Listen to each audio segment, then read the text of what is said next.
Hulk Hogan arrives. What is he doing? God, I can't even look. Can't even look.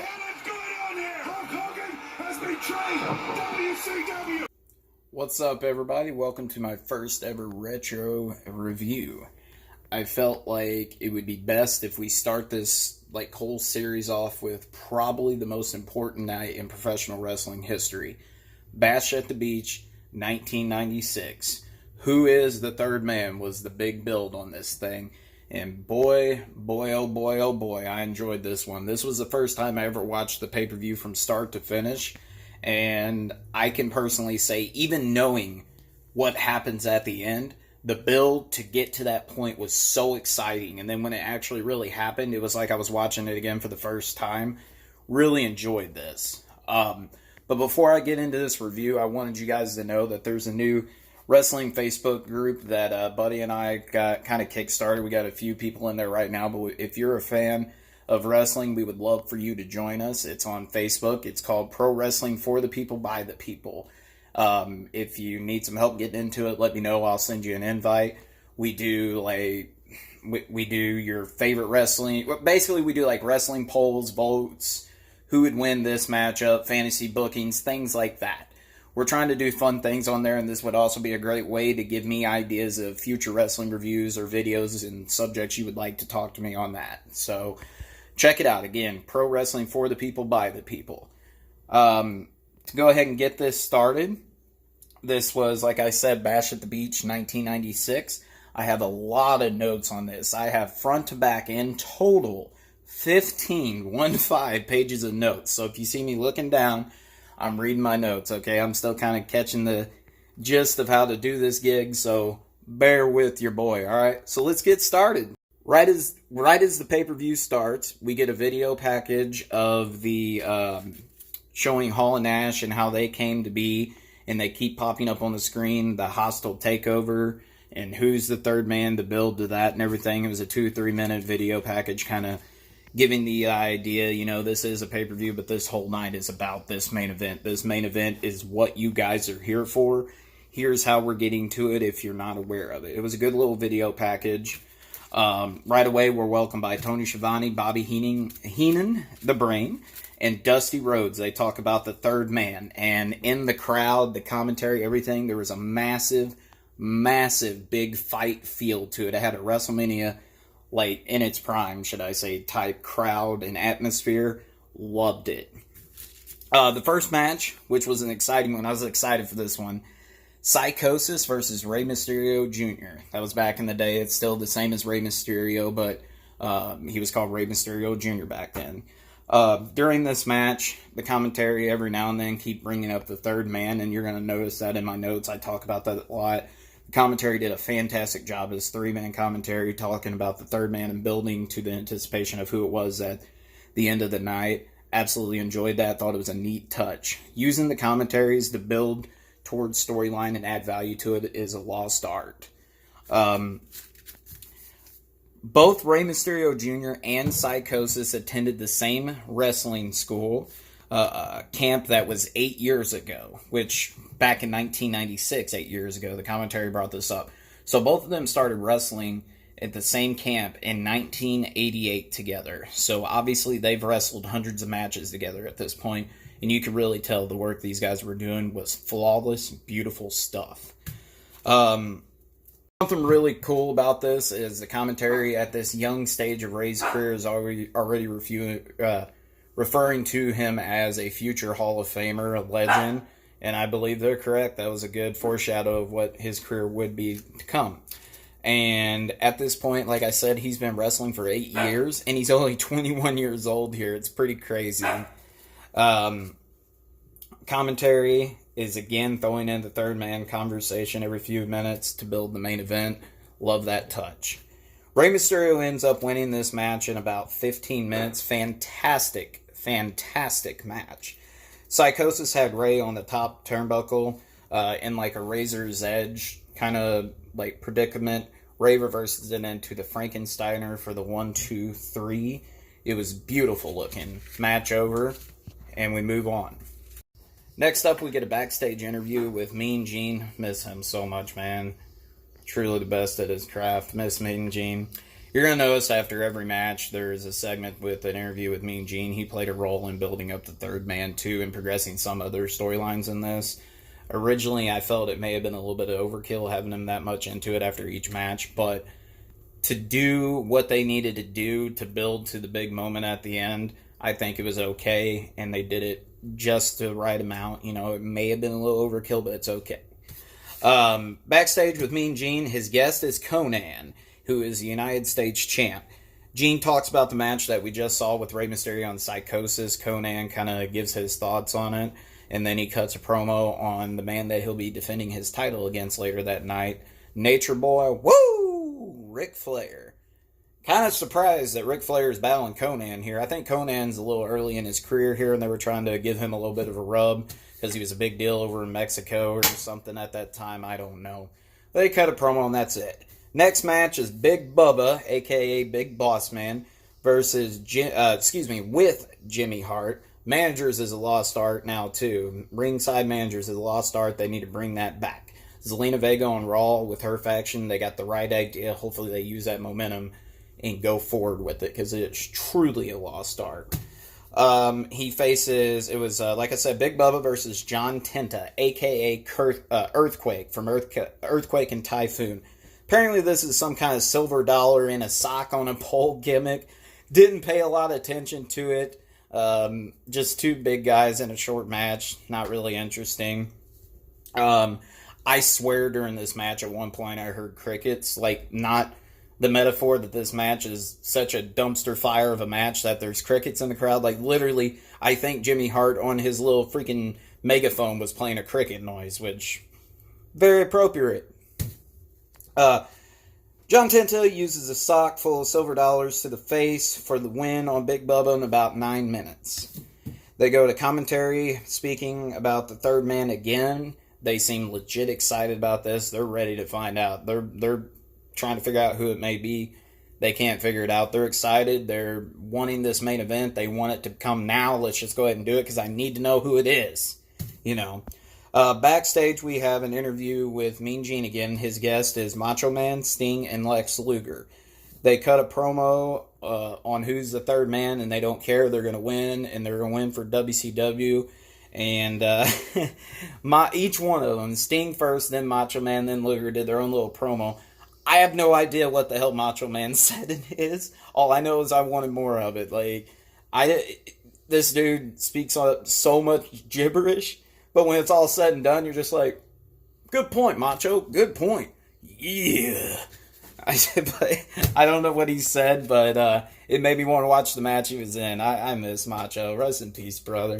Next match, we got a very young into his career, not age-wise, because as we know, DDP started out kind of in like his late 30s, I want to say. A very young Diamond Dallas Page heel versus babyface Hacksaw Jim Duggan. He got big pop, dude. That USA gimmick worked for him. That crowd was hot for him. They were hot for this match. It really surprised me. This match looked to me on the card as like a fill-in spot, but man, it was probably, other than the main event, the most action from the crowd. It was really enjoyable, believe it or not. He had some amazing babyface heat. Oh, Hacksaw, man, getting that crowd working on the USA. It was cool. Anyway, Diamond Dallas wins in about 6 minutes with a Diamond Cutter. You can kind of tell that was the beginning of his career when he was using it, because it didn't look as beautiful as we all know that he ended up doing to perfect it later in his career. But DDP wins. After that, Jim Duggan hits him from behind with I believe it was a diamond ring that Diamond Dallas was wearing to knock him out. Poses to the crowd. Match over. Match wasn't that great, but it was enjoyable because of the crowd interaction. Cool to see Diamond Dallas and Jim Duggan in a match together. I didn't know that match exists. Cool stuff. Next up, we got another interview with Backstage with Mean Gene, and he's with Kevin Sullivan and the World Heavyweight Champ, The Giant, who at this point I believe has only been in the wrestling business as a whole for just a few months, and he's the world champ. Probably not the best thing they could have done for him, but he ended up doing all right for himself, if I must say so myself. I mean, he just main evented WrestleMania. Still to this day, I don't care what you say, that was the main event of WrestleMania, and I hope WWE has to live with that in the record books for the rest of their life. Anyway. So, this was the Dungeon of Doom time, probably one of the worst factions of all time. It's pretty silly stuff. They just basically cut a promo on the Four Horsemen. Apparently, it's going to be Kevin Sullivan and the Giant in a tag team match versus Double A, Arn Anderson, and Chris Benoit, the Four Horsemen. If the Horsemen win, they get to pick the Horsemen of their choosing to face Giant for the title the next night on Nitro. So just the standard, promo. We're going to kick your butt. You're not going to get a title shot. Stuff like that.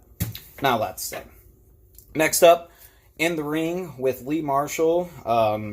His guest is the enforcer Double A, Arn Anderson, and Chris Benoit. So they cut from their version of their promo of the heels. I guess they were the baby faces this time. And then they go to Lee Marshall with Benoit and Double A to cut their promo on this match because it's the co-main event and they're trying to build anticipation to it. But I'm sorry, nothing's going to get you more anticipated on any matches this night except for the main event. And who's the third man? So, Double A and Chris Benoit, and like I said, if they win, they get their title shot of their choosing.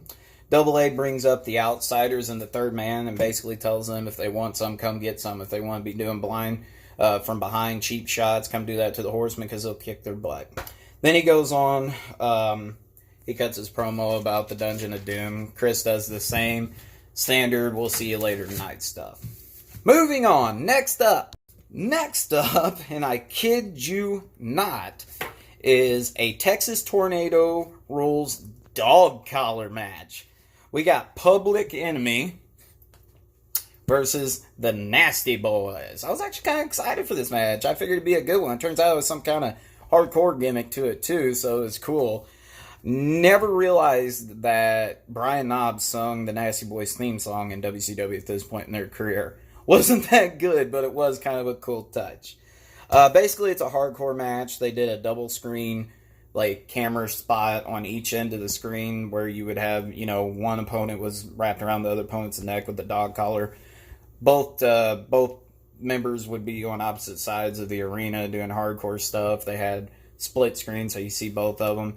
It was a cool touch, but it was a little bit too much and hard to keep up with. But I see what they were trying to go for, so I'll cut you some slack. Nasty Boys win in about 12 minutes. Not a whole lot to say about it. It was okay. After the match, they kind of keep continuing the battle and keep fighting, basically to give you the idea that this rivalry is not over and they're going to keep going at it. Tony Schiavone said it best at the end of this. He said, and I quote, "This match was a mess." That's about all I can say. It was a mess. Next up, Mean Gene's backstage with security. He has them around him, and he's standing outside the door of what appears to be the Outsiders' room, and a locker room, and he's basically stating that he's going to try to get an interview with him and figure out who the third man is, and they better not touch him because he's got lawyers. That'll stop him. Mean Gene did say something on this that gave me absolutely chills for some reason, to build anticipation for the third man. At the end of this backstage segment, he said, and I quote, to end it, "Ladies and gentlemen, you are about to be a part of history. History in the making." At Bash at the Beach. He was very accurate, very foreshadowing what was to come. I can't wait to go over the main event. Can't wait. Next up, we got the Cruiserweight title on the line. Dean Malenko versus the Disco Inferno. I cannot lie. When Disco's music hit, I don't even care if I was around 1,000 people, I would have started boogie, woogie, woogie. Dude wasn't the greatest in the ring, but that gimmick got over. The theme song just made you want to dance. Every night, consistently, when he came out with that as his theme song, him joining the Wolfpack's a whole nother story for another day. I don't even want to go over that nonsense. He come out to his little Disco Fever theme. There wasn't one person in the crowd not doing it with him, He got the crowd over. His ring ability wasn't the best, but dude got his gimmick over. A very, very silly gimmick, and he got it over. Good for you, Disco. You don't get enough credit.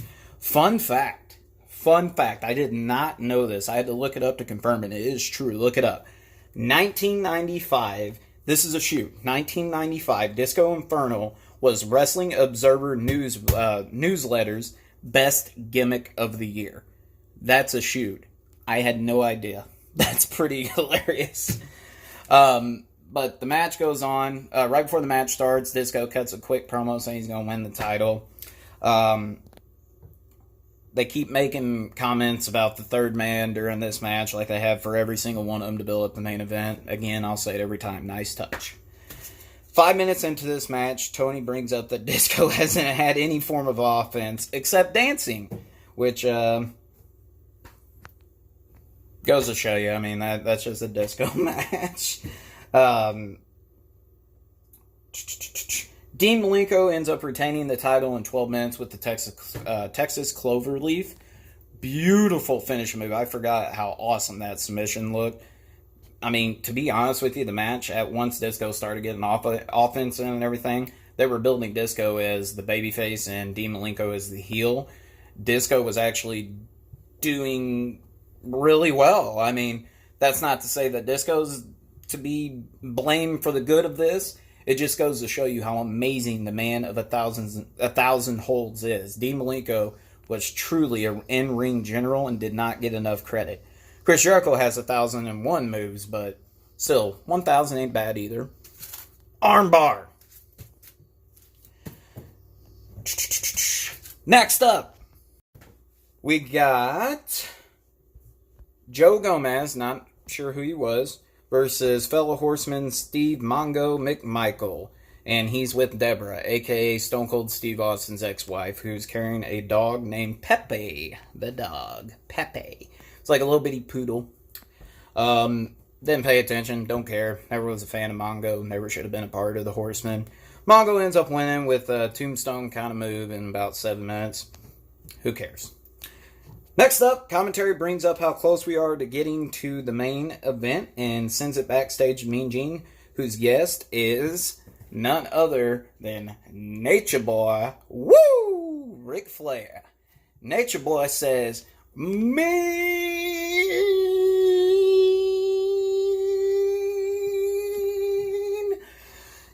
Gene, woo! Goes on to cut a promo about how he's going to win the U.S. title, and then the Horsemen are going to win later tonight. And then he's going to be the one that goes on to face the Giant tomorrow night on Nitro and win the world title and be a co-champion with the U.S. title and world title. During this, Woman and Miss Elizabeth start seducing Mean Gene. Mean Gene starts going along with it and let's go party and blah, blah, blah, blah, blah. Cool promo. Loved it. Next up, let's see. Oh, and if he would have beat the Giant the next night, he would have been a 14-time world champion at this point in his career. He was 13 at that time. Next match is the U.S. title on the line. Defending champion Conan versus Ric Flair. About 7 minutes into this match, Ric Flair distracts the ref. Woman gets into the ring, who turns out to be Nancy Benoit. Don't want to say much on that. But Woman gets into the ring and hits Conan with the meanest and nastiest looking kick, low blow I have ever seen. Like, it was not friendly at all. Like, oh my gosh, it hurt my marble sack for real. But anyway, he kicks out at 2, and then later on in the match, it was, 16-minute alright match, ends with Ric Flair distracting the ref, and Woman hits Conan with one of her shoe heels right in the face. Ref goes back to looking. Flair gets the pin, uses the ropes for the 1, 2, 3, and new United States champion Ric Flair. He goes out to the ring, has a woman on each side of his arms, goes with the title up here, heads out like the badass that Ric Flair is. Your new United States champion, Ric Flair. Next up, we got a backstage interview again with Mean Gene. He's whispering to Bobby, Dusty, and Tony Schiavone. He's up like by the door, kind of like this, where the outsiders are with the third man. He's just Bobby, Dusty, Tony, he's like, I can hear a voice in there. It sounds so familiar, but without seeing a face, I can't resonate who it is. But my brain, like, is telling me I know who it is. And they're like, so you're telling me that it's someone that works here that we know? And he's like, yeah, like, I can't figure out who it is, but someone went in there. Bobby ends up saying to Gene, he's like, hey, go up to the security guard in the door and offer him money or donuts. Bribe him to find out who it is. And Mean Gene's, oh, would you stop? I'm not getting involved in this stuff. Don't do that to me, Brain. I ain't falling for your shenanigans, you know. That's the end of it. It was a cool little segment to build anticipation and kind of foreshadow that the third man, if you ever wanted to know who the third man was up until that point, you didn't have to look far. You didn't have to look far. They got us. Let's see. Next up, co-main event time. We got the tag team grudge match. Commentary brings up how Mongo McMichael and Ric Flair both won their matches early in the night, so the Horsemen are going to foreshadow by winning this one because the Horsemen are going undefeated tonight. Flair's going to go on the face of the Giant tomorrow. Arn and Benoit come down the aisle first. Kevin Sullivan and the Giant, who's the champ, like I said at this time, jump them from behind, and they're beating them up on the apron, and then Mongo comes up from behind, who's not in this match, and nails the Giant with the chair to the back. All it did was anger the Giant. He turned around and chased off Mongo to the back, which allowed Arn and Benoit to get Sullivan in the ring to double team him and beat the crap out of him. A few minutes into this match, Jimmy Hart and the Giant come back down to the ring. Basically, first 7 minutes of this match was the Horsemen double teaming and, double teaming on Sullivan, tagging in frequently, wearing him down to lead to the hot tag with the Giant. Giant finally gets it about 7 minutes in. Sullivan gets Benoit down the apron, so the Giant and Arn are alone in the ring. Giant choke slams Arn for the 1-2-3. No title match tomorrow. Jimmy Hart brings the Giant the title. The Giant gets out of dodge. Benoit brings Sullivan back into the ring. Arn and Sullivan just begin to beat the crap out of him. They tear him apart. And then this is the part that's a little tough for me to talk about for obvious reasons, so I'm not going to say a whole lot. Woman, a.k.a. Nancy Benoit, comes down there and starts screaming at Chris about beating up Nancy about beating up Kevin to stop doing it because they were real life dating at the time, and she left Kevin for Chris. And at this point, the Giant comes down and chases him off and puts Sullivan on his shoulder lifeless, carries him to the back as a sign of unity that you're still my boy. You're not the wink link. You're still my boy. Match over. And now it's main event time. We got Sting, Lex Luger, Flexi Lexi, and Macho Man, Randy Savage, versus Hall and Nash, the Outsiders, and a Mystery Man. They start out by doing a short little video package explaining how we got to this point, and I realized during this how much the promos to build up the matches before they happen have evolved so much. It's going to be a little hard for me to explain what it was like, but I'll do my best. Basically, they were showing highlights of how we got to this point, like you normally would do for it. You couldn't really hear anything but faint commentary of the moments as they happen in real time. And generic music was playing over this, playing in the background. And then to explain what just happened in that scene, they would have like a line of words come across, and it would explain to you like what's going on at that moment. That's all they had back then, and it was a good way to build anticipation and explain the match. But boy, have we evolved in a good way. Something positive for WWE today. They actually got that going good. So they do the video package, and after that, next page, sorry. They go to the ring to good old Bruce Buffer. Boy, oh boy, did WCW back in the day sure know how to make that main event special. Bruce Buffer does a awesome mini promo explaining the build and then, to get to this, only like Bruce Buffer can do, and then he does his standard, "Are you ready? Let's get ready to rumble." Gets that hot, cheap pop from the crowd and stuff to build this match. Awesome, man. I miss Bruce Buffer. That was awesome.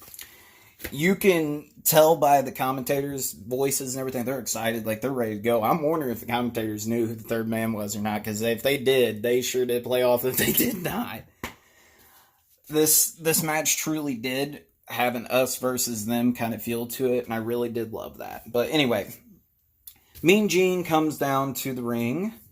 The Outsiders come out first, and they don't have the third man with them, so everybody's really confused. Mean Gene comes down to the ring like, what the heck, where's your third man, dude? Where are they at? So Gene grabs the mic and asks the Outsider, where's the third man? Scott Hall tells him, he's like, Scheme Gene. Scheme Gene, I don't know why that's funny. You know too much already, Chico. He has little moments every other word you can still hear. He's trying to get that razor voice habit out. And he's getting there, but you still hear moments of it. And then Kevin Nash cuts a little promo basically saying the third man is here and ready and in the building, and he's been here. But for now, we can take on these three guys on our own. Commentators are just like, they're the three best we got in the business. You guys ain't got a chance against them. Basically, keep taking jabs that it's WCW versus WWF nonchalantly because that would be a major lawsuit. They did a great job making you think these guys really did come from WWF and were still contracted from them. Loved it. So anyway, next up, Lex Luger, Sting, and Macho Man come to the ring, and they all have matching Sting face on them, and I thought that was a cool little touch. Sting, they came out to Sting's old theme song back then. Man, that thing was banging. I forgot how good it was. The brain, Bobby Heenan keeps saying, something's up. Like, I feel it in my gut. Something is not right. They keep building up that the third man could be anyone. And then at one point they said, and I quote, the third man could be in the stands, in the locker room, behind us. And then the brain says, or beside us. I trust no one. And then they start going at each other saying, are you the third man? And good stuff. Good stuff. All right. Now let's go ahead and move on to the match. I don't have a whole lot of notes of what happened in the match, but I got a couple. So let's do it. This is where it gets fun. So a few moments into the match, Nash has Luger held into the turnbuckle, kind of hidden.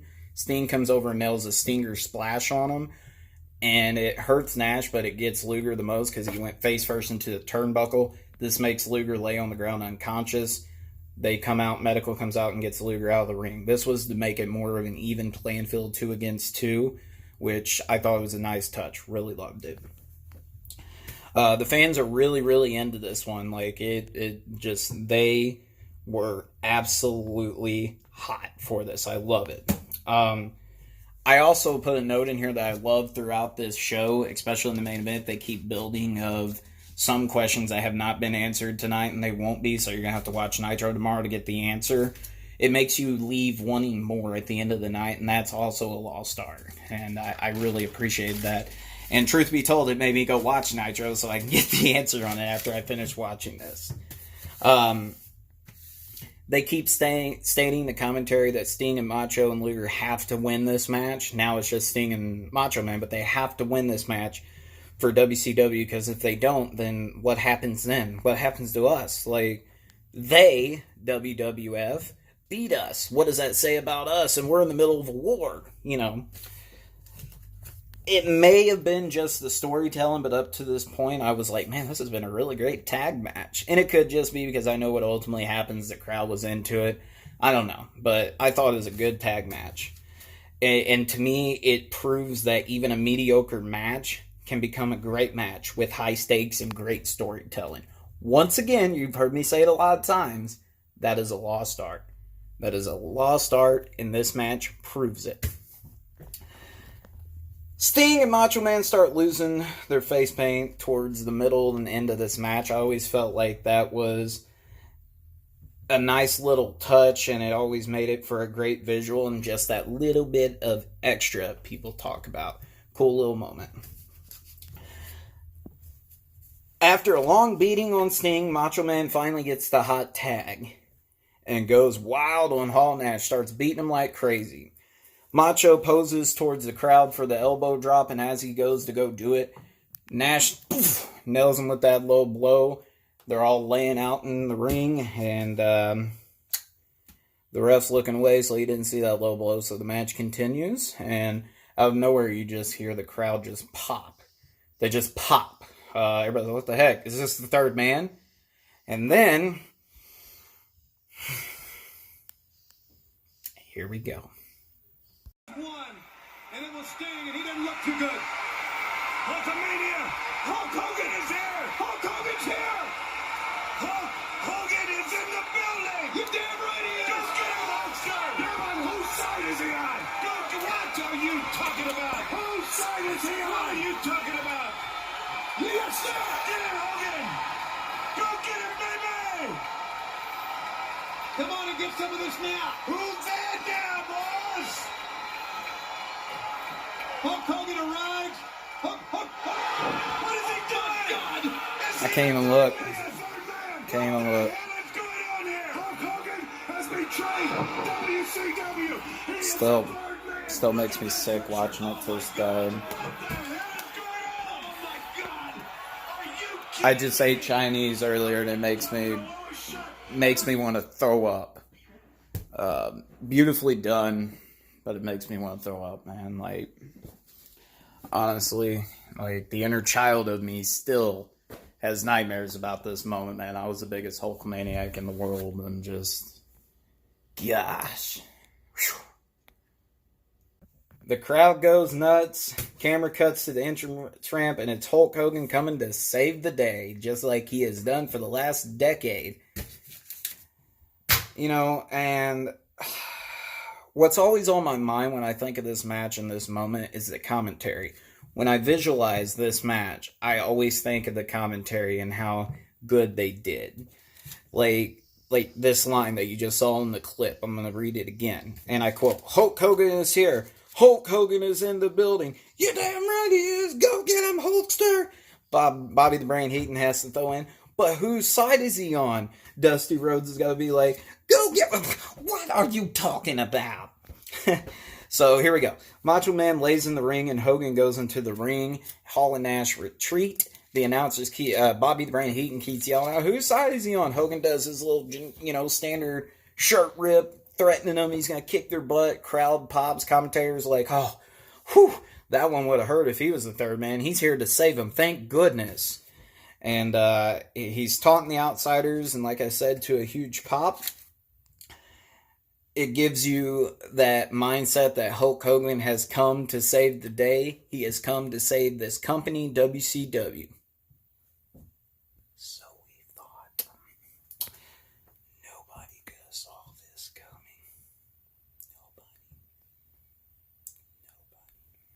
Nobody. Hogan goes to the turnbuckle and nails Macho Man with 2 leg drops. And at that moment, the crowd went from just like that. You gotta see it to believe it. You could hear the air just get sucked right out of the crowd. It was a moment I'll never forget. I understand that a heel turn in this day and age, I gotta walk around for this one, take a sip of my Yoo-hoo, because this one is this one's very dear to me. You gotta understand, when I was a kid, Hulk Hogan was my hero, man. I was a Hulkamaniac. Like, say my prayers, take my vitamins. Hogan could do no wrong. Like, I get it. This moment needed to happen, but it still doesn't make it easier, even today, to watch, because I remember how much it just... Dude, like, I was depressed for a week. I could not believe Hulk Hogan just told me to stick it. And, like, just... The wrestling smart mark in me appreciates what I just watched.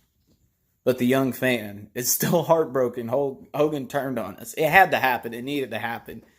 It's just part of the storyline, but it still don't make it any easier on me. That was hard to watch, man. That little watch along I just did, that quick clip.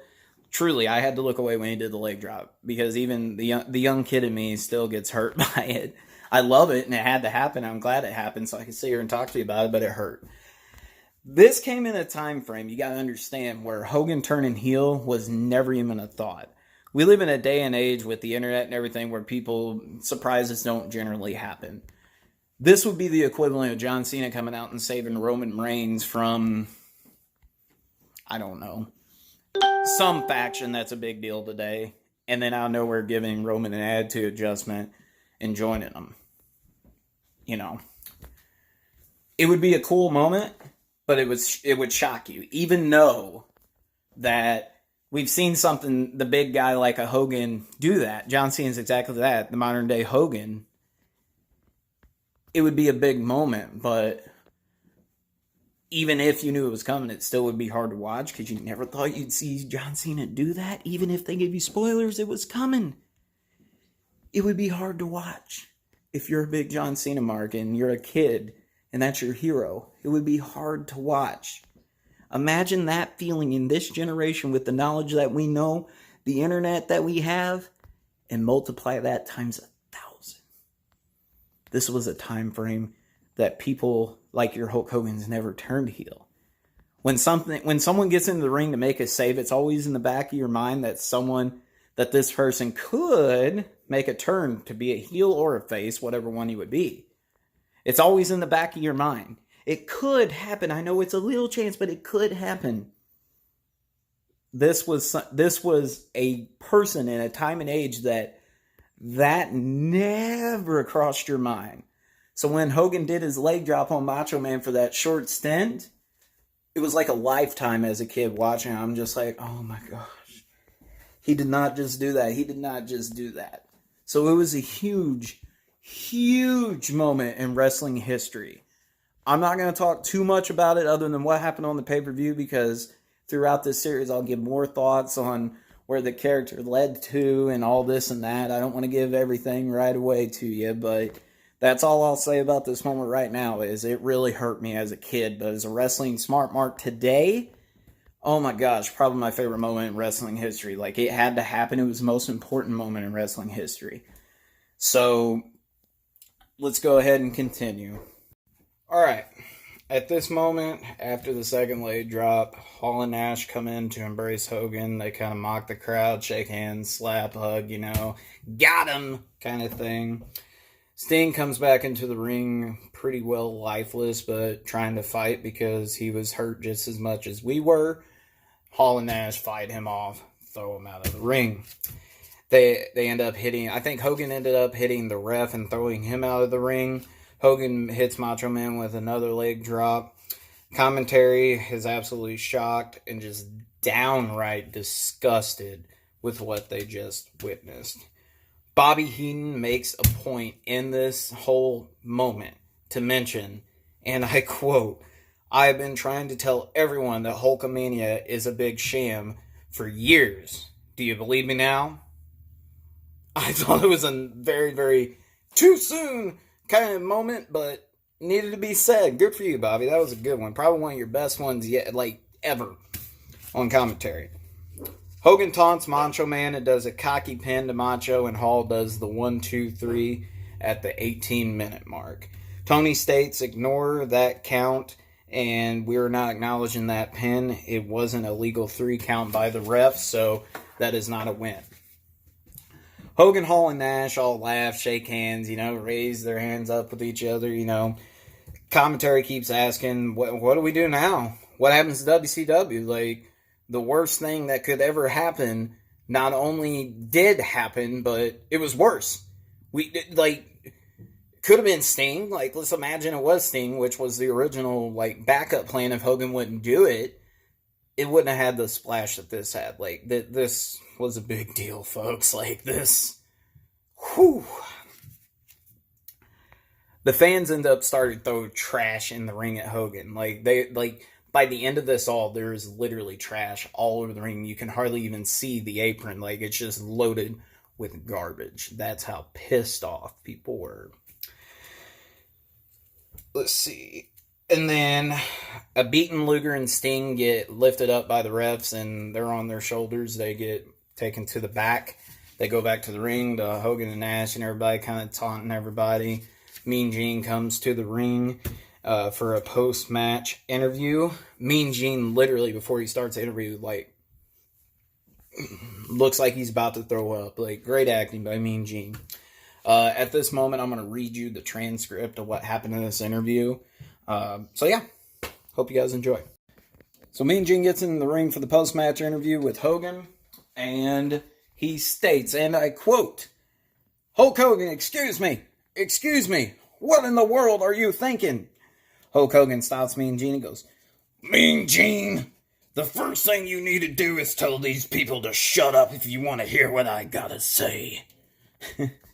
And during this, Hogan has like a deeper, more dickish kind of voice. Like you can hear the heel coming out of him. It's a little something people don't like catch. I catched it. Because I was a big hulkamaniac, you son of a... Alright. Gene says, "I have been with you for so many years. For you to join up with the likes of these two men absolutely sickens me to my stomach. And I think these people here and a lot of other people around the world have had just about enough of this man, and you want to put yourself in this group? You've got to be kidding." And the only way Mean Gene can say that, Hulk Hogan says, "Well, the first thing you got to realize, brother, is this right here is the future of wrestling. You could call this the new world order of wrestling, brother. These two men right here came from a great organization up north, and everybody was wondering who was the third man. Well, who knows more about that organization than me, brother?" Gene says, "I've been there, I've done that. You have made the wrong decision, in my opinion." Hulk Hogan said, "Well, let me tell you something. I made that organization a monster. I made people rich up there. I made the people that ran that organization rich up there, brother." Whew. Gotta take a breath. That kind of hurts to do. "And when it all came to pass, the name Hulk Hogan, the man Hulk Hogan, got bigger than the whole organization, brother. And then billionaire Ted Amigo, he wanted to talk turkey with Hulk Hogan. Well, billionaire Ted promised me movies, brother.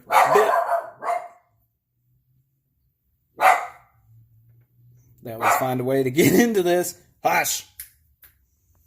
There's your normal... At least one time in the video, they always make a little point to do a cameo. "Billionaire Ted promised me millions of dollars, and Billionaire Ted promised me world caliber matches, brother. And as far as Billionaire Ted goes, Eric Bischoff and the whole WCW goes, I'm bored, brother. That's why these two guys right here, the so-called outsiders, these are the men I want as my friends. They are the new blood of professional wrestling, brother. And not only are we going to take over the whole wrestling business with Hulk Hogan and the new blood, the monsters with me, we will destroy everything in our path. Mean Gene."